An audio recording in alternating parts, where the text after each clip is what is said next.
नमस्कार, आप देख रहे हैं बिग डिबेट और आपके साथ मैं हूं दीपेश जैन। मध्य प्रदेश में लोकसभा चुनाव के 4 चरणों की वोटिंग के बाद और 4 जून की काउंटिंग के पहले इस बीच में कांग्रेस और कांग्रेस के नेता फुल एक्टिव मोड में हैं।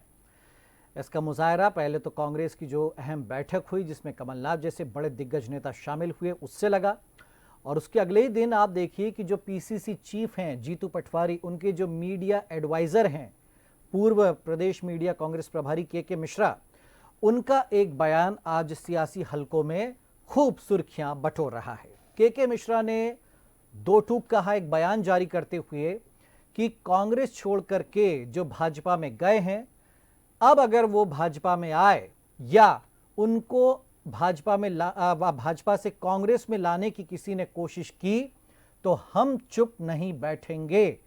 हम अपने तमाम उन वरिष्ठ नेताओं का भी विरोध करेंगे जिनकी पैरवी होगी उन नेताओं को वापस कांग्रेस में लाने के लिए। ये हैं के मिश्रा आपकी स्क्रीन पर, जिन्होंने एक बयान दिया और इसमें उन्होंने ये तक कहा कि कांग्रेस कोई 3 स्टार या 5 स्टार होटल नहीं है कि कोई कभी भी गया कभी भी आ गया, जहां ऐशो आराम के लिए आए और फिर जब पार्टी संकट में हो, जब मुश्किल में हो तो पार्टी छोड़कर चला जाए। तो जाहिर सी बात है कि ये एक बड़ा मुद्दा छेड़ा है के मिश्रा ने, लेकिन क्या ये स्वयंभू के मिश्रा का ही बयान है या फिर इसके पीछे किसी और की सोच है, कोई और संदेश देना चाहता है पार्टी के दूसरे नेताओं को, पार्टी के उन क्षत्रपों को? क्या वो दूसरे जो भाजपा में चले गए उन नेताओं को क्या वापस कांग्रेस में लाने की कोशिश कर रहे हैं? क्या इसीलिए के मिश्रा के जरिए एक बड़ा संदेश उन नेताओं को दिया जा रहा है कि अब कांग्रेस में किसी की वापसी नहीं होगी? पहले आपको बयान सुनवाते हैं और भाजपा का ही पलटवार आया, वो क्या कह रहे हैं वो भी सुनवाते हैं, उसके बाद हम करेंगे इसी मुद्दे पर चर्चा। सच कहने के लिए किसी मौसम और मुहूर्त की जरूरत नहीं पड़ती है, उसके लिए जज्बा, जिगर और आपका पारदर्शी चरित्र चाहिए।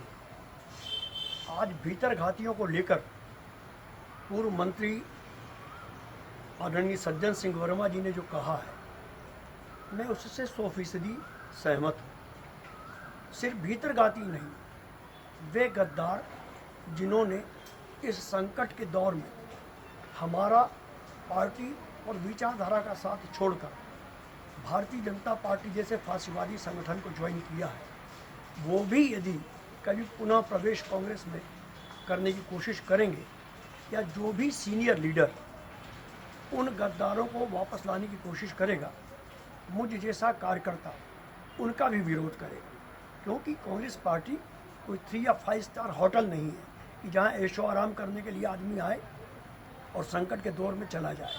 हमारे नेता राहुल गांधी जी ने कहा है कि डरो मत, तो डरो मत का उद्घोष कार्यकर्ता और नेता दोनों पर लागू होता है। उस लिहाज से हम डरे नहीं, भीतर घातियों के खिलाफ एक्शन लें और गद्दारों के लिए सोचे भी नहीं कि हम उन्हें पार्टी में वापस लेंगे। कांग्रेस पार्टी के पास ना नेता बचे हैं, ना नीयत बची है, ना नीति बची है। इसीलिए कांग्रेस को छोड़कर जितने भी जनाधार वाले नेता थे सभी भारतीय जनता पार्टी में शामिल हो गए हैं। ऐसे में कांग्रेस के नेता बौखला गए हैं। चुनाव में सभी 29 सीटें लंबे अंतर से हारने वाले हैं। अलग अलग नेता अलग अलग तरह के झूठ बोल रहे हैं। के मिश्रा और सज्जन सिंह वर्मा आपस में विरोधाभासी बात करते हैं। भारतीय जनता पार्टी में सभी नेताओं को काम और सम्मान भी दिया जा रहा है और सभी को अवसर दिए जा रहे हैं। कांग्रेस पार्टी एक डूबता हुआ जहाज है जहां जल्द ही तालाबंदी की नौबत आने वाली है। के मिश्रा और सज्जन सिंह वर्मा और जीतू पटवारी जैसे नेता अप्रासंगिक हो गए हैं। ये भाजपा का जवाब कि कोई हमारी पार्टी छोड़कर जा नहीं रहा है क्योंकि कांग्रेस स्वयं एक डूबता जहाज हो गई है। इसी पर हम चर्चा शुरू करेंगे। हमारे साथ कुछ खास मेहमान हैं, परिचय उनका करवा देते हैं। हिमानी सिंह जी हैं कांग्रेस की ओर से। हिमानी जी आपका बहुत स्वागत है। हमारे साथ में शशिकांत शुक्ला जी हैं भाजपा की ओर से प्रवक्ता। शशिकांत जी आपका स्वागत है। और हमारे पॉलिटिकल एडिटर रवि अवस्थी जी हमारे साथ में। हिमानी जी पहला कमेंट आपसे, तो ये जो के मिश्रा जी कह रहे हैं ये वो स्वयं कह रहे हैं या उनसे कहलवाया जा रहा है? और वो कौन नेता हैं जो भाजपा छोड़ करके कांग्रेस में आना चाहते हैं, और वो कौन नेता हैं जो पैरवी कर रहे हैं उन नेताओं को कांग्रेस में लाने के लिए? हिमानी जी। ना इसमें ऐसी कोई बात है कि कोई कह रहा है या कोई कहलवा रहा है। के मिश्रा जी, हम और बहुत सारे कांग्रेस के कार्यकर्ता निष्ठावान जो हर इस लोकसभा चुनाव में इन भारतीय जनता पार्टी के छल बल से लड़ते हुए उत्साह के साथ हमने फिर भी इस लोकसभा चुनाव को पूरी तरह संपन्न करवाया। तो ये हर कार्यकर्ता के दिल की आवाज है और पार्टी हाईकमान का भी निर्णय यही है कि जो इस समय पर मौका देखकर धन का लालच में आकर या अपने किसी 2 नंबर के काम को संरक्षित करने के लिए इस पार्टी को छोड़कर चला गया, तो आगे उनको अपनी स्वार्थ की राजनीति नहीं करने दी जाए और उनको पार्टी में वापस नहीं लिया जाए। ये हर एक कार्यकर्ता की जवाब है। इसमें किसी से कहलवाने का या किसी की आवाज का या इस तरह का कोई सवाल नहीं आता है। जी नहीं, वो तो ठीक है, लेकिन ये जो मेरा दूसरा सवाल था उसका जवाब अभी नहीं आया कि कौन वो नेता है जो आपकी पार्टी छोड़ करके गए और कौन नेता उनको लाने की कोशिश कर रहे हैं, कवायद में जुटे हैं? नहीं, कोई ऐसी कवायद में जुटा हुआ नहीं है उनको लाने की, पर जैसा कि आप ये देख रहे हैं कि जिस तरह के दावे किए गए थे लोकसभा चुनाव से पहले, उस तरह के रुझान नहीं आए हैं, उस तरह की अभी संभावना नहीं है। तो कुछ लोग अपनी तरफ से अपना झुकाव दिखाने की कोशिश कर रहे हैं, तो ये उनके लिए संदेश है कि आपके लिए ये दरवाजे बंद हो चुके हैं। अभी हमारी पार्टी की तरफ से तो ऐसा ना कोई किसी को लाने की कवायद कर रहा है और ना ही कोई किसी का पक्ष ले रहा है। जी नहीं, लेकिन भाई ऐसा तो कभी हुआ नहीं पहले कि भाई एक बार कोई चला गया तो उसके बाद हम आने नहीं देंगे। कई ऐसे नेता हैं जो भाजपा छोड़ करके गए थे वापस भाजपा में चले गए, जो कांग्रेस छोड़कर आए थे वापस कांग्रेस में चले गए। देखिए, एक सामान्य बात होती है, पुराने समय में जब बहुत समय तक कांग्रेस का शासन काल था तब जनता भी मत कांग्रेस को दे रही थी, इसलिए ऐसा हुआ। तो विचारधारा में परिवर्तन होना सामान्य रूप से एक सामान्य बात है। क्या आपको कभी ऐसा लगने लगा कि भाई ठीक है वो वाली पार्टी या कांग्रेस पार्टी सही ट्रैक पे जा रही है, तो वो 5 से 10% तक जब इधर उधर आना जाना होता है तो उसको एक विचारों में परिवर्तन माना जा सकता है। वो एक सामान्य घटना होती है और उसके आधार पर जो लोग गए होते हैं, जो कोई ऐसा बड़ा नुकसान करके नहीं जाते, चुनाव से पहले चले गए, ठीक है, उन्हें अपना कोई फायदा दिख रहा था या उनकी विचारधारा में परिवर्तन था, लेकिन कुछ विशेष इस लोकसभा चुनाव में कुछ विशेष परिस्थितियां बनी। बिल्कुल एक एजेंडे के तहत एक सेल बनाकर भारतीय जनता पार्टी द्वारा हर तरह का दबाव यूज करके आप उस सबके उदाहरण सबसे पहला उसका उदाहरण छिंदवाड़ा के रूप में देख सकते हैं कि जो लोग शामिल होने को तैयार नहीं हुए उनको ईडी, सीबीआई और बहुत सारी ऐसी दबाव बनाने की कोशिश की गई, धन का प्रयोग किया गया। आप इंदौर का तो ये वो छिंदवाड़ा वाले नेता हैं जो वापसी की कोशिश कर रहे हैं और उनको लाने की अब क्या छिंदवाड़ा के नेता प्रयास कर रहे हैं और क्या उन्हीं को संदेश है? अच्छा, किसी व्यक्ति विशेष की बात नहीं हो रही है यहाँ पर, ना ही कोई अभी इस तरह से किसी को वापस लाने की कोशिश की जा रही है। जो लोग अपने ही लोगों को धोखा देके गए हों उनके प्रति कोई भी कवायद नहीं की जा रही है। ये हम सभी के मन की आवाज है, जब सभी वरिष्ठ नेताओं का भी यही कहना है। आप इंदौर का उदाहरण देखिए कि अक्षय कांति बम, अगर ठीक है उनका विचार परिवर्तन हुआ था, ठीक फॉर्म वापसी लेने के दिन सुबह 8 बजे तक वो प्रचार कर रहे थे, तब तक भी उनका मानसिक परिवर्तन नहीं हुआ। अचानक 10 बजे कलेक्टर कार्यालय खुलने के समय उनका विचार, और वो भारतीय जनता पार्टी के नेताओं के साथ वहां पहुंचे। तो इस तरह से जो लोग गए हैं खास षड्यंत्र रचकर। अरे देखिए, एक मिनट, 2 चीजें हो गई हिमानी जी। एक तरफ आप लोग कहती है कि उनको डरा धमका करके और किडनैप करके ले गए, अब मान लो कल को अक्षय कांति बम का मन फिर बदल जाए और कहें भाई देखिए मुझे तो उस दिन जबरदस्ती ले गए थे, मैं तो कांग्रेस में आना चाहता हूं, तो क्या ऐसे नेताओं को भी आप मना कर देंगे? बिल्कुल मना कर देंगे कि अभी आप इतने डरपोक है, कल फिर आप डरपोक हो जाएंगे। नहीं, खैर ठीक है। अच्छा चलिए जरा भाजपा से पूछ लेते भाई शशिकांत जी, ये स्थितियां हो गई क्या कि के शुक्ला जी को जाहिरात देनी पड़ रही कि भाई कोई नहीं लिया जाएगा वापस भाजपा छोड़ करके जो आएंगे, और दूसरी तरफ जो है अगर हमारी पार्टी का कोई सीनियर लीडर ये कोशिश करेगा तो उसका भी खुलकर विरोध किया जाएगा। ये कांग्रेस अब अपनी एकजुटता दिखा रही है। शशिकांत जी, यानी आपकी पार्टी में कई ऐसे कांग्रेसी नेता आ गए हैं जिनका शायद मन नहीं लग रहा और वो जाना चाहते हैं आपकी पार्टी छोड़कर? देखिए, अभी ऐसे बयान की प्रासंगिकता ही नहीं, कुछ कारण नहीं, और यदि ऐसा बयान आया तो निश्चित कांग्रेस के अंदर नेताओं में गुटबाजी है और कोई षड्यंत्र है जिसके तहत वो चाहते हैं कि सारी कांग्रेस पार्टी हमारे मुट्ठी में रहे, बस जो लोग चले गए वापस ना आए, ताकि हमारी हुकूमत चलती रहे, हमारा निर्णय चलता रहे। ऐसे 2-4 नेताओं की सलाह होकर के और इस ढंग का बयान दिलवाया गया होगा तो गुटबाजी क्लियर अप्रत्यक्ष रूप से प्रतीत होती कि ऐसा बयान जो बिना किसी कारण के आ रहा है, ना कोई नेता वापस जा रहा है, ना कोई नेता जाने की कोशिश कर रहा है, ना कोई चर्चा चल रही है, तो इस बयान का क्या मतलब है। और देखिए, जहाँ तक सवाल है कि जो लोग कांग्रेस छोड़ करके आए हैं तो राम का अपमान और राष्ट्र के अपमान को लेकर के आए, राष्ट्र के विकास को मोदी जी के नेतृत्व में समाज की सेवा करने आए और उन्होंने देख लिया कि कांग्रेस न राष्ट्र का विकास कर सकती है और न राम के लिए कुछ काम कर सकती है, हमारी संस्कृति के लिए काम कर सकती है, तो वो कांग्रेस को छोड़ करके 18 साल से मैं भी पॉलिटिक्स बहुत करीब से देख रहा हूं। कब उन नेताओं के लिए आप 1 मिनट में फांसीवादी पार्टी बन जाएं, आप कब सांप्रदायिक सौहार्द बिगाड़ने वाले लोग बन जाएं, आप कब धर्म की राजनीति करने वाले लोग बन जाएं, आप कब समाज के दुश्मन बन जाएं, आप कब अंग्रेजों के गुलाम बन जाएं, कोई नहीं कह सकता। कोई मतलब नहीं फिर बोलने का, जब आप ही नहीं, मैं ये कह रहा हूं कि विचारधारा बदलते चंद मिनट लगते हैं, मैं ये कह रहा हूं। नहीं तो मेरी भी सुनिए ना। हाँ। आप अपनी जब सुना लेंगे तो बात खत्म हो जाएगी। तो हमें भी तो सुनाने का अवसर अभी चाहिए। जो दलबदल हुआ है, हाँ। अभी जो भारतीय जनता पार्टी में बड़े पैमाने में देश में लाखों कार्यकर्ता आए, ऐसा पहले कभी नहीं हुआ जैसा अभी हुआ। एक स्पेशल सेल बना करके भारतीय जनता पार्टी को संभालना पड़ा, ऐसा दलबदल देखा कभी आपने? देश से कांग्रेस को छोड़ते देखा है? नहीं देखा। तो ये एक्सेप्शनल केस है, ये अलग है। आने वाले कार्यकर्ता सारे ध्यान दे रहे हैं कि जब राम की प्राण प्रतिष्ठा का अपमान किया गया, मंदिर के उद्घाटन का अपमान किया गया। नहीं, लेकिन भाई पुनर्वास नहीं होगा। नेता जिस मंशा से आए होंगे उनको अगर वो पद नहीं मिलेगा, वो मान सम्मान नहीं मिलेगा, तो वो कहे भैया हमें तो पुराने अच्छे थे, ठीक थी पूरी बात सुनी। हाँ। पूरी बात सुनिए, बात तो होने दे। तो जिन लोगों ने इन बातों को लेकर के कांग्रेस को छोड़ा है कि कांग्रेस मोदी जी का विरोध करते करते देश का विरोध करने लगती है, कांग्रेस राम का विरोध करती सुप्रीम कोर्ट का। अरे अब मोदी जी और राम जी पे चर्चा थोड़ी ना चल रही है, कांग्रेस नेताओं पे चर्चा। वो नाराज होकर के किसी घटनाक्रम से नहीं आए, स्थायी आघात लगा, स्थायी भावना बनी कि समाज की सेवा, देश का। अरे लक्ष्मण सिंह जी भी आए थे भैया आपकी पार्टी में, सांसद रह गए फिर लौट गए थे। चौधरी राकेश चतुर्वेदी भी आए थे आपकी पार्टी में, फिर चले गए। विक्रम आहाके भी आए थे छिंदवाड़ा के महापौर, फिर चले गए। दूसरा केस है, उस समय दल बदल की भावना दूसरी थी, अच्छा। इस समय दल बदल की भावना दूसरी है, मेरे कहने का मतलब।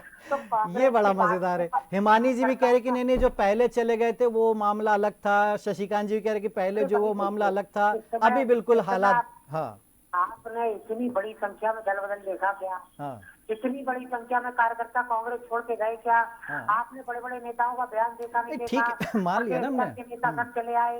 तो अब कांग्रेस में तो ऐसा है, हाँ। कार्यकर्ताओं का टोटा पड़ा है। अच्छा। लेकिन 2-4 जो बड़े नेता हैं वो सोचते हैं कि अब कोई कच्चावर। अच्छा मुझे बताइए शुक्ला जी, ये बताइए, अगर आप समझ पा रहे हो मिश्रा जी किसकी तरफ इशारा कर रहे हैं, आपको लग रहा है कुछ? देखिए, हम तो नाम नहीं ओपन करेंगे, ये कांग्रेस का मैटर है, लेकिन ये तय है कि 2-4 लोग कांग्रेस में राज करना चाहते हैं। किसी के आने से भय है, किसी के राइट लेफ्ट के आने से कांग्रेस में भय है, और फिर जो लोग छोड़ करके आए राज के लिए, राम के लिए, वो वापस क्यों जाएंगे? इसका ही आघात करा रहे हैं। और जो सत्ता लोकता भी जैसे बता रहे हैं, तो सत्ता तो भाजपा की है, सत्ता तो केंद्र भाजपा की, तो छोड़कर कांग्रेस में आएंगे। कांग्रेस में तो कार्यकर्ताओं का। अरे सत्ता में मलाई नहीं मिलेगी तो क्या करेंगे? इसी सत्ता में रह के मलाई भी चाहिए ना भाई साहब सबको। नहीं, देखिए, तो मान लो जो मलाई के कारण ऐसे लोग आए हैं और वापस जाएंगे, तो क्या कांग्रेस में करेंगे क्या? कांग्रेस में कौन सी उनको मलाई मिलने वाली? कांग्रेस में कुछ मिलने वाला नहीं। अच्छा। तो जो स्थायी आघात है, मतलब वो तो मजेदार में फंस गए नेता, ना इधर के रहे ना उधर के रहे। खैर, रवि जी का कमेंट हम लेते हैं, मैं आऊंगा आपके पास में। रवि जी, ये भाई ये मिश्रा जी का बयान, इसको क्या हम साधारण समझें? वो कह रहे सज्जन जी के बयान, सज्जन जी कौन? कमलनाथ जी के बिल्कुल एकदम खास, ठीक है, के मिश्रा जी, अरुण यादव और अभी पटवारी जी के बिल्कुल एडवाइजर। तो कैसे देखते हैं इस बयान को आप, किसको संदेश दिया जा रहा है? देखिए दीपेश जी, एक तो सबसे बड़ी बात यह है कि ये जो नई कवायद अभी पिछले 8 दिन में देखने को आई कि जीतू पटवारी अचानक ना कोई मौका था ना दस्तूर, प्रेस कॉन्फ्रेंस करते हैं, संगठन की कमजोरी स्वीकार करते हैं, फिर उसके बाद संगठन में मजबूत करने के लिए बात करते हैं। तो तमाम वो जो कवायद है जो 8-15 दिन में आपको चुनाव के बाद नज़र आने वाली है, उससे पहले का ये गुटबाजी का एक बम है कुल मिलाकर। आपने सही संकेत दिए कि जो के मिश्रा ने नाम लिया सज्जन वर्मा का, तो सज्जन वर्मा मतलब सीधी सी बात है वो कमलनाथ के करीबी माने जाते हैं। तो अब आप इससे अंदाज़ा लगा सकते हैं कि कांग्रेस की जो गुटी राजनीति वो किस दिशा में जा रही है, यानी ना करेंगे ना करने देंगे वाला मामला है कुल मिलाकर। अगर मान लीजिए कहीं कोई सुगबुगाहट है भी संगठन को मजबूत करने के लिए, जो लोग चले गए हैं अगर वो खुदा ना खास्ता वापस आते और उनके आने से संगठन मजबूत होता है, तो स्वाभाविक तौर पर पहले ही ऐसी चिंगारी रखोगे वापसी का, मतलब जो कवायद में जुटा भी हो कि हाँ भाई। तो कांग्रेस की ये दूसरी तरफ आप दूसरा पहलू देखिए। अभी 10 दिन पहले बीजेपी ने अपने मैदानी पदाधिकारियों को चिट्ठी लिखी कि भैया जो नए लोग आए हैं उन्हें भी कार्यक्रम में बुलाओ, उन्हें जानकारी दो, उन्हें घुलो मिलो। मतलब आप तो अंदाज़ा लगा सकते हैं कि दोनों ही तरफ जो है वो कहीं ना कहीं, अब क्योंकि 4.5 साल है, अब 2-4 उपचुनाव को छोड़ के कोई बड़ा चुनाव तो है नहीं। तो सवाल यह है कि अब जो 4.5 साल की जो राजनीति होना है तो उसमें इस तरह के कई मामले देखने नहीं, लेकिन में आएंगे। शुक्ला जी जो कह रहे हैं कि भाई क्या करेंगे वो कांग्रेस में वापसी करके, क्या करेंगे वहां जाकर के। वो भी शुक्ला जी भी सही कह रहे हैं कि कांग्रेस सत्ता पक्ष के साथ जुड़े रहने से तो कुछ संभावनाएं हैं भी, लेकिन विपक्ष के साथ आप जुड़ के कौन सा तीर मार लेंगे। तो सवाल वह है, लेकिन फिर भी क्या होता है कि कई बार जो पुराने संबंध होते हैं कई नहीं, लेकिन अगर भाजपा में कुछ मिलेगा ही नहीं तो वो हवा तो छोड़ेंगे ना भाई। देखिए जो राज्यपाल सपना बनने का सपना संजोए हुए है, जो मंत्री बनने का सपना संजोए है, निगम मंडलों में जाने का सपना लेकर आए हैं, अब अगर वो उन्हें मलाईदार पद नहीं मिलेगा तो स्वाभाविक तौर पर आप देख ही रहे किस तरह की सियासत चल रही है। तो दल बदल में भी किसी तरह का कोई गुरेज नहीं होता। आपने 2-4-6 नाम गिनाए, वो आए और वापस चले गए। तो ऐसी स्थिति बनती है, उसको लेकर ही मुझे लगता है कि ये जो आपने सही कहा कि के मिश्रा जी का, केवल मिश्रा जी का बयान नहीं है, इसके पीछे और भी बहुत सारे रहस्य हैं। जो कवायद चल रही होगी उस कवायद को कहीं ना कहीं एक पटवारी जी भाग गए, पैंच लगाने का काम है ये। पटवारी जी भाग गए क्या? नहीं, पटवारी जी की जो कवायद है उसको मिश्रा जी भाग गए सर। अच्छा, तो हिमानी जी भाई एक बात बताइए, उन्होंने कहा कि हम विरोध करेंगे कांग्रेस। देखिए ठीक है, आपके यहाँ आंतरिक लोकतंत्र है बिल्कुल कि वहाँ पर किसी को कुछ भी कहने की छूट होती, कोई भी एलिगेशन लगा दो, कोई जवाब सवाल हुआ भी तो कभी कोई कार्रवाई नहीं होती। भाजपा जैसा नहीं है मामला आपके यहाँ पे सब कोई एक दूसरे पे कुछ भी आरोप भी लगाते रहते हैं और सब बात भी रख देते हैं। लेकिन फिर भी अगर मान लीजिए कोई बड़े नेता पूर्व सीएम हो या पूर्व प्रदेश अध्यक्ष हो, अगर वो कोशिश करेंगे, वो लेकर के किसी को आएंगे, आप कैसे विरोध कर पाएंगे जब आप कह रहे हैं कि हम तो एक छोटे से कार्यकर्ता हैं? क्या वाकई इतने है एक कार्यकर्ता की ताकत की वो भाई वरिष्ठ नेताओं का अपने विरोध कर दे? हिमानी जी देखिए, आपने खुद ही अभी पहली लाइन में आपने ये बोल दिया कि कांग्रेस पार्टी में इतना लोकतंत्र तो है कि वहाँ बात भी कही जा सकती है ना। और ये तो ऐसा कि जब होगा उस समय जो संभावना है। लेकिन ये जो गुट की राजनीति की बात के मिश्रा जी मीडिया प्रभारी थे, कमलनाथ जी जब प्रदेश अध्यक्ष थे, तो ये गुटबाजी कमलनाथ जी और सज्जन सिंह वर्मा, आप खुद स्वीकार कर रहे हैं कि सज्जन सिंह वर्मा कमलनाथ जी के खास हैं, तो के मिश्रा जी भी कोई कमलनाथ जी से अलग नहीं है। तो इस तरह की किसी भी गुटबाजी की, जिस भी अंदर की रहस्य की बात करी जा रही है उसकी हमें कोई जानकारी नहीं। अच्छा, वरिष्ठ नेता कौन है आपकी पार्टी में? वरिष्ठ नेता है कौन भाई? दिग्विजय सिंह है, अरुण यादव है, कांतिलाल भूरिया है, अजय सिंह है, दिग्विजय सिंह है, कमलनाथ जी, यही है ना वरिष्ठ नेता? कि और कोई अलग से हैं भाई? के मिश्रा भी कोई कनिष्ठ नेता नहीं है, वो भी वरिष्ठ ही नेता नहीं, लेकिन वो कम से कम लाने की कवायद तो नहीं करेंगे ना कि भाई वो तो पैरवी नहीं करे, इतना तो तय है। वो कह रहे कि अगर कोई वरिष्ठ इस तरह की संभावना ये मुझे नहीं, ऐसे हवा में थोड़ी ना चेतावनी दी जाती, हवा में दे दी चेतावनी कि नहीं साहब। आप मेरी बात सुनिए, ये आपकी जो बातें हैं, आज की डिबेट मुझे इतनी अच्छी लग रही है कि आप सब खुद स्वीकार कर रहे हैं कि सत्ता की मलाई, आप सब, ये भारतीय जनता पार्टी की प्रवक्ता भी ये स्वीकार कर रही हैं, हमारे जो राजनीतिक विश्लेषक हैं वो भी स्वीकार कर रहे हैं, आप भी स्वीकार कर रहे हैं कि जो भी गए हैं वो मलाई खाने के लिए गए हैं, मलाई नहीं मिल रही थी। तो पहली बात तो ये साबित हो जाती है कि विचारधारा की लड़ाई या इस तरह की कोई बात नहीं है, ये मलाई खाने की बात है ना। और फिर दूसरी चीज, इसी डिबेट में मुझे एक चीज और बिल्कुल क्लियर समझ में आ रही है कि सभी को ये समझ में आने लगा कि अब मलाई शायद इधर आने वाली है। अच्छा, 4 जून को। नहीं, लेकिन हमें बताने वाले बता रहे हैं कि जो भी होगा ना, सुनिए हिमानी जी, 4 जून के पहले कुछ नहीं होना है, 4 जून के पहले कुछ नहीं होना है, सब 4 जून का इंतजार कर रहे हैं।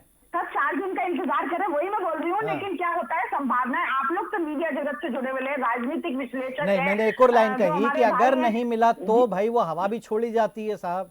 ये बहुत टेंट्रम होते हैं राजनेताओं के। आप क्या समझ रहे हैं, कोई कम थोड़ी होते हैं आप इसका राजनेता। एक और उदाहरण ले लीजिए। चलिए छिंदवाड़ा से आपने, क्योंकि मैंने जब छिंदवाड़ा का एग्जांपल दिया था या तो आपने कमलनाथ जी के बारे में बोल दिया था। इंदौर की बात करिए कि अचानक से अगर ये बीजेपी की प्रवक्ता भाई जो बोल रहे थे कि राम की लिए नहीं कर सकते, तो 22 जनवरी के तुरंत बाद चले जाना चाहिए था हाँ, ना। ये तो खैर अगर इनसे उनको पूछा ही राम जाता है, लेकिन ठीक बात उनके है। खिलाफ इंदौर के एक वरिष्ठ नेता जो कांग्रेस के थे, उनके खिलाफ 140 करोड़ रुपए का बकाया निकाला जाता है अचानक। अखबारों में, समाचार पत्रों में और सब सोशल मीडिया पे ये बात फैल जाती है और ठीक उनके है, पिताजी हिमानी के जी। समय के तक का और अचानक से उनको राम की याद आ जाती है। तो आप ये सब समझ लीजिए। आप अगर खुद कल ये को बात उनको करें। फिर गांधी जी लेकिन की याद आ जाए कि भाई चलो अपनी गांधी परिवार ही बढ़िया है, तो फिर क्या करेंगे आप बताइए? वो है?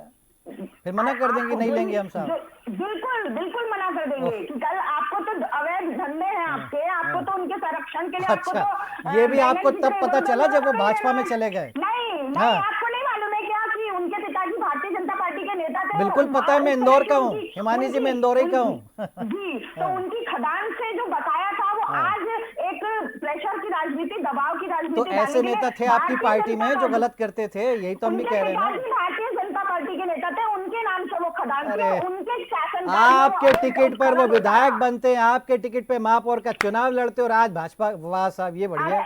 शशिकांत जी, आप इंदौर से रहते, आपको नहीं पता कि वो खदान जो थी वो उनके पिताजी के नाम से थी? भाई यहाँ तो भैया जिनको कहा जाता था। अब सबके कच्चे चिट्ठे खोलूं क्या मैं यहाँ पर, किसके पास क्या और क्या नहीं है, ये तो छोड़िए आप मुद्दा।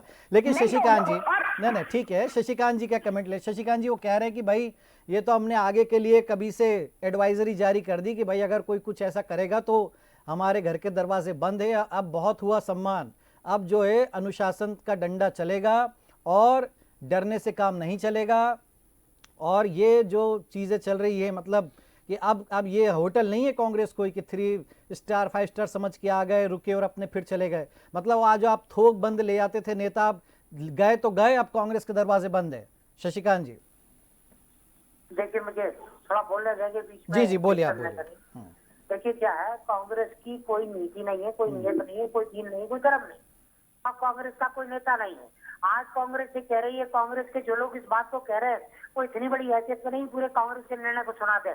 अब कांग्रेस के नेता कल तमाम प्रकार के कार्यकर्ताओं को भरेंगे और कह देंगे कि ये हमारे ये नेताओं के इंडिविजुअल बयान थे, हमारा पार्टी का बयान नहीं था। कांग्रेस के नेता तो फौरन बयान पलट लेते हैं। तो सवाल ये है, कांग्रेस तो सूखी बैठी है, कांग्रेस तो मुंह बाय खड़ी है, कांग्रेस के पास कार्यकर्ता कहाँ है? बूथ में कार्यकर्ता नहीं मिल रहे, चुनाव में नहीं मिल तो रहे। अभी तो मना कर रहे हैं वो कि नहीं लेंगे हम, अब किसी को अब कोई आया तो अब नहीं लेंगे। अरे तो ये आप खुद सोचिए ना, जब ये हालत कांग्रेस की है और कांग्रेस करी हम किसी को नहीं लेंगे, ये हो कह सकता? ये कांग्रेस के आधार पर कह रही है। अरे आपका दिवालिया निकल रहा है, आप मान लीजिए आर्थिक रूप से गंभीर संकट में है और आप कहें कि साहब हम किसी से मदद नहीं लेंगे, हम ऐसे ही सर्वाइव कर लेंगे, तो आपकी नाव डूब जाएगी ना। कांग्रेस में बचा कौन? नहीं, लेकिन एक चीज समझिए आप कांग्रेस शुक्ला जी, नेता नहीं। भाई अब छिंदवाड़ा के महापौर को लाए, 2 दिन बाद वो आदमी वापस पहुंच गया, बोले साहब मैं तो कमलनाथ जी से जुड़ा हुआ हूं, मैं तो वो मेरे सब कुछ है। ठीक है, तो इससे किरकिरी तो होती है ना कि फिर आप कैसे ले आते हैं साहब। हाँ देखिए इसका दुखा उदाहरण है। अच्छा। क्या वो महापौर आ गए तो सारे कार्यकर्ता वापस आ गए क्या? लाखों की संख्या में जो आए क्या वो अच्छा। वापस आ गए क्या? नहीं आए। एक आदमी से आप लाखों का उदाहरण लोगों की तुलना क्यों कर रहे हैं? एक आज कोई महापौर वापस आ गया तो उससे क्या फर्क पड़ता? वो कमलनाथ जी के दबाव में, उनके संबंध में आ गए वापस। शुरू में उन्होंने देखा कि नहीं हमको राज समाज के लिए काम करना अरे है, जैसे तो आ ये जाते हैं बात वैसे चले भी जाते हैं साहब, इसमें क्या राजनीति है? तो आप अभी कमलनाथ जी कह चुके कोई किसी से बंधा नहीं है, और हमने देखा कई मौकों पर कि कब राजनेता दल बदल ले। खैर बहुत सारी चीजें हैं। रवि जी एक लास्ट कमेंट, तो ये कांग्रेस की बात आपने सुन ली, मतलब बहुत कुछ दबा छुपा करके बहुत कुछ कहा जा रहा है, और बीजेपी अब ये कहें कि बीजेपी जो मूल बीजेपी वो उसमें जो स्थितियां बनी, और उसके बाद जो नई कांग्रेस की फौज आ गई पूरी, और जो मिक्स नहीं हो पा रही अभी, स्थितियां बिल्कुल अलग थलग है। और हमें लगता है सब जो है 4 जून का इंतजार करें कि शायद उसके बाद सब कुछ साफ हो। क्या लगता है आपको कि वाकई जो कह रहे हैं के मिश्रा जी, क्या ऐसा संभव है कांग्रेस में कि भाई कोई आ रहा होगा तो क्या मिश्रा जी बिल्कुल अड़ जाएंगे क्या गेट पर प्रदेश कांग्रेस भवन के कि मैं नहीं आने दूंगा किसी को, ऐसा क्या है संभव, या फिर नहीं ये केवल अभी एक हवा छोड़ी गई है और कुछ नहीं है, कि मतलब या तो माहौल बनाया मिश्रा जी ने कि भाई अगर ऐसी उनको लगी होगी तो हो सकता खबर कि भाई ऐसा कुछ होने वाला है, इसलिए पहले से अपन सबको सावधान कर दें, क्या ऐसा कुछ चल रहा है और क्या वो हो पाएगा जो कह रहे मिश्रा जी? देखिए दीपेश जी, पहली बात तो यह है कि के मिश्रा वर्तमान में केवल मीडिया सलाहकार हैं अध्यक्ष के। तो मतलब कोई अगर एक बात ये बात अगर मुकेश नाइक कहते तो ये पार्टी की बात मानी जाती कि पार्टी बोल रही है। नहीं लेकिन प्रदेश अध्यक्ष नहीं, लेकिन मैं वही बात, मैं आपकी बात पर आ रहा हूँ, मैं समझ रहा हूँ। देखिए के मिश्रा वरिष्ठ नेता हैं, निश्चित तौर पर लंबा अनुभव है उनका, लेकिन आप देखिए केवल एक मीडिया सलाहकार के माध्यम से अगर ये बात आती है तो आप इसे अधिकृत तो नहीं कह सकते ना। उनका अपना व्यू हो सकता है, उनके अपना बयान हो सकता है। हालांकि पर्दे के पीछे की राजनीति ये सब समझ रहे हैं कि कौन इसके पीछे है और क्यों बम फोड़ा गया है। क्योंकि अक्षय बम या संजय शुक्ला ऐसे किरदार नहीं है कि वो उनके लिए इतनी बड़ी कवायद हो। तो मुझे और भी बड़े स्तर स्तर के बिल्कुल नेता, निश्चित तौर पर और बड़े कद का कोई ऐसा नेता होगा जो जिसकी ये सब अगर कहीं पर्दे के पीछे कवायद चल रही होगी तो उसको रोकने के लिए मुझे लगता है ये एक गुट की तरफ से संकेत हैं कि भैया आप आए तो हम विरोध करें। देखिए आप देखिए राकेश चतुर्वेदी जब वापस आ रहे थे तो अजय सिंह ने खुलकर विरोध करा था, बाकी नेता पक्ष में थे उनके, दिग्विजय सिंह पक्ष में थे, ले आए थे वो। नहीं तो मैं वही कह रहा हूँ, अजय सिंह ने विरोध करा लेकिन उनका नहीं चल पाया विरोध। तो ये तो कांग्रेस में पुरानी परंपरा है, इसमें कोई नई बात नहीं है और मुझे लगता है उसकी बस न्यू रख दी गई है आज। अब आप देखिए आने वाले समय में आपको 2-4-6 नहीं, लेकिन क्या ये ठीक होगा अगर विरोध करेंगे या नहीं आने देंगे तो क्या कांग्रेस के लिए अच्छा होगा कि बुरा होगा? देखिए कांग्रेस के लिए अगर कुछ अच्छा होता तो वो लगातार वो एक समय ऐसा था दीपेश जी की वो देश के 90% राज्यों पे उसका सरकार थी, आज 3 पर आ गई है। वहाँ तो कोई सुधार की गुंजाइश दिखती नहीं। राहुल गांधी अकेले संघर्ष कर रहे हैं, कितने लोग खड़े हैं उनके पीछे। जयराम रमेश एक प्रवक्ता बनकर खड़े हैं, बाकी मल्लिकार्जुन जी तो उनकी मजबूरी है, अध्यक्ष हैं। प्रियंका लगी, बाकी बताइए 5वां कोई नाम आपको समझ में आता हो। तो ये स्थिति तो कांग्रेस में ऊपर से लेकर नीचे तक है। यहीं देख लीजिए चुनाव में कितने स्टार प्रचारक किसके प्रचार में कौन गया, कोई नहीं गया, सब अपनी अपनी रोटी सेंक रहे। ठीक है, अगर एक नई टीम बनाने पटवारी अगर कांग्रेस में अगर यही एकजुटता होती लोग तो फिर तो आज ये दिन ही नहीं बनते, नौबत ही नहीं आती कि वो एक सीट पर सिमट जाती कांग्रेस। मैंने बताया ना कि 1991 में आखिरी बार 27 सीट लाए थे, उसके बाद तो देखिए अब लगातार 3 दशक हो गए हैं। एक दिन ठीक है, हर दिन एक नया सूरज, एक नया सवेरा रोशनी लेकर के आता है, तो हम हर दिन उम्मीद करें कांग्रेस के लिए। भाई कांग्रेस भी उम्मीद में है, उम्मीद कर सकते हैं कि जो नई टीम आई है वो जो नया उत्साह दिखा रही है, अब नया उत्साह जो दिखा रही है अगर उसमें पुराने लोग, कुछ नियम तो बनाने पड़ेंगे ना। नहीं, मिश्रा जी ने क्या गलत कहा कि भाई कांग्रेस कोई सराय थोड़ी ना है कि आए रुके और फिर चल दी। भाई 30 साल बाद पॉलिटिक्स कांग्रेस छोड़ दे रहे हैं, कुछ 40 साल बाद कांग्रेस छोड़, तो उनके लिए कुछ तो नियम बनाने पड़ेंगे। के मिश्रा जी ने राकेश चतुर्वेदी का क्यों नहीं विरोध करा? भाई उनको क्यों, वो तो चलते विधानसभा में बिल्कुल उससे बड़ा कुठाराघात और क्या करके होता कांग्रेस पर। वो तो चलती विधानसभा में अविश्वास प्रस्ताव के नहीं तो ठीक है ना, इतिहास नहीं दोहराना चाहते हैं। भाजपा भी कौन सा एक नियम पर रह जाती, कभी कहती 75 पार का फॉर्मूला, कभी कहती नहीं है। तो यहाँ तो देखिए सब ये सियासतदान अपने हिसाब से चलाते हैं, सब नियम कायदे, यहाँ थोड़ी ना है। तो अब देखिए भाजपा के सामने तो सबसे बड़ी चुनौती यही है कि वो जो नए पुराने का तालमेल बिठा ले, ये उसके सामने बहुत बड़ी चुनौती है। अभी तो 4.5 साल देखिए वहां पर भी क्या हालत मचती है। चलिए, शुक्रिया आपका इमानी जी, शशिकांत जी और रवि जी, आपका शुक्रिया हमारे साथ इस चर्चा में जुड़ने के लिए। तो कुल मिलाकर के के मिश्रा जी का बयान आज सुर्खियों में, और इसलिए कि वो किसको चेतावनी दे रहे हैं, किसके कहने पे या स्वयमेव, और अगर वाकई ऐसे हालात बने तो क्या वाकई उतनी दमदारी से विरोध हो पाएगा, और हुआ भी तो क्या बात मानी जाएगी कार्यकर्ताओं की, या फिर जो वरिष्ठ नेता हैं वो अपनी चला ले जाएंगे। इस पर रहेंगी नजरें। फिलहाल बिग डिबेट में इतना ही। आप देखते रहिए डीएनए न्यूज़। नमस्कार।